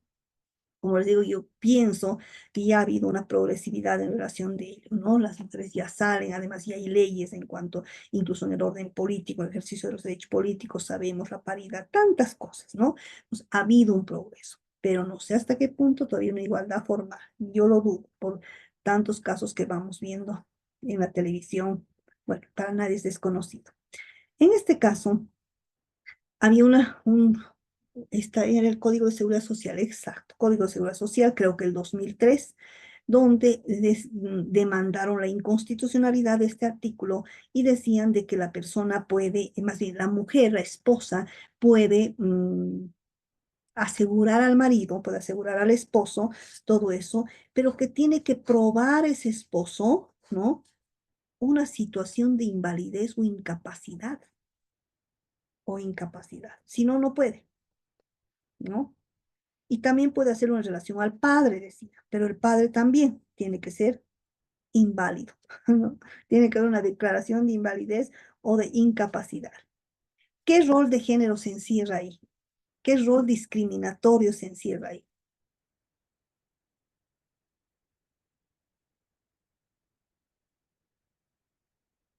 Que el hombre tiene que trabajar siempre, ¿no es cierto? Y cuando esté impedido de trabajar, ¿no? Recién se le va a poder dar un seguro. Claro, ese es el mensaje. Y eso es totalmente discriminatorio, porque ahí está la igualdad. Si el varón no trabaja por alguna situación y la mujer sí lo está haciendo, peor aún en nuestro escenario boliviano, que es tan complicado, ¿no es cierto? Porque pues la mujer no va a poder asegurar al varón, ¿no es cierto? Claro, entonces ahí había un candado totalmente con rol de género, porque ahí es el rol de género, el hombre tiene que trabajar, si no puede trabajar el varón y hay una declaración de invalidez, si usted esposa recién puede, 2003, una norma. Bueno, ¿de cuándo sería esta norma? ¿No? Y si hablamos de perspectiva de género, muchas leyes, todo eso, con serios sesgos de género en relación a la mujer, ¿no? Donde incluso el varón podía dar castigos corporales moderados, así decía la ley, ¿no? Estamos hablando de los códigos Santa Cruz, castigos corporales moderados. ¿Cuándo? Cuando la mujer muestre una conducta reticente, cuando la mujer muestre una conducta díscola, ¿no? ¿Qué vas a entender por eso? Y encima que tenían la posibilidad de dar castigos moderados. Entonces, para poder entender en debida forma la perspectiva de género y este contexto de género, basta remitirse a toda esta normativa, que felizmente ya está dejada sin efecto, me imagino que ya no hay, ¿no? Y eso ha dado lugar, obviamente, también a una construcción cultural, ¿no? Construcción cultural arraigada en roles de género, ¿no? Entonces, en relación a igualdad, por ejemplo, la mujer tiene la posibilidad, y aparentemente es excelente para la mujer, ¿no? Para la mujer que está embarazada, pues tiene derecho a 3 meses antes, 3 meses, ¿no? A pasar de tanto tiempo, 90 días, bueno, pero tiene el pre y postnatal, ¿no es cierto? Entonces tiene una hora para dar de lactar y no sé, para hacer algo más para su hijito, ¿no es cierto?, que ha nacido. Y por lo tanto dice, ah, qué lindo, la mujer, privilegio, digamos, ¿no? Privilegio, prerrogativa para la mujer y no para el varón, depende cómo lo tomes, cómo lo tome, ¿no? O no, claro, qué bien que se le dé a la mujer, porque obviamente está recién ha dado a luz y necesita atender a ese hijo, ¿no? ¿Habría un escenario de igualdad en relación al hombre o no?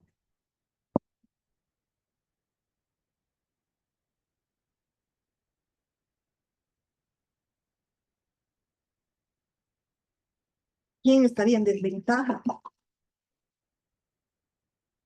El varón porque no se queda en casa, digamos, ponte con la mujer, o la mujer que tiene una hora más, y tiene, bueno, más bien trabaja una hora menos.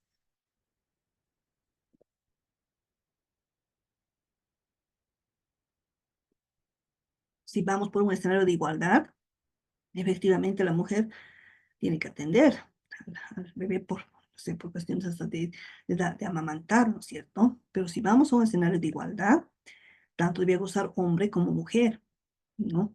No solamente porque trabajen esa hora menos, porque los dos debían asumir en igualdad de condiciones la maternidad y la paternidad, claro, y no darle como un rol asignado, obligatorio a la mujer, ¿no?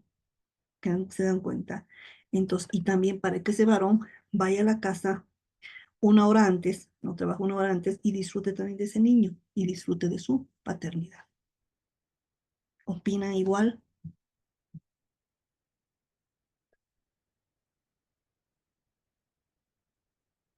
Tarea.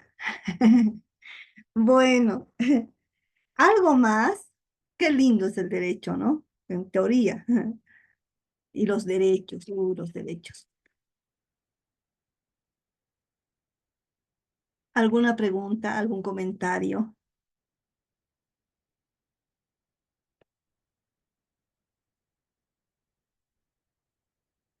Bueno, mañana vamos a ingresar de lleno. Algunos derechos les decía que están contenidos en nuestra Constitución. Esto ha sido para contextualizarles un poquito y entrar en temática.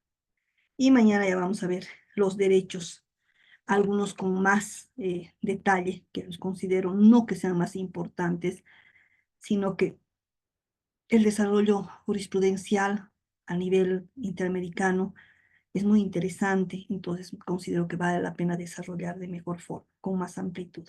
Bueno, María Luisa, muchísimas gracias. Mañana nos vemos, colegas, estén puntuales a las 8:30.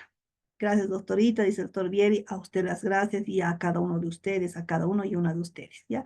Que tengan buen descanso, estimados colegas. Mañana ya, como les digo, avanzamos más horitas, ¿ya?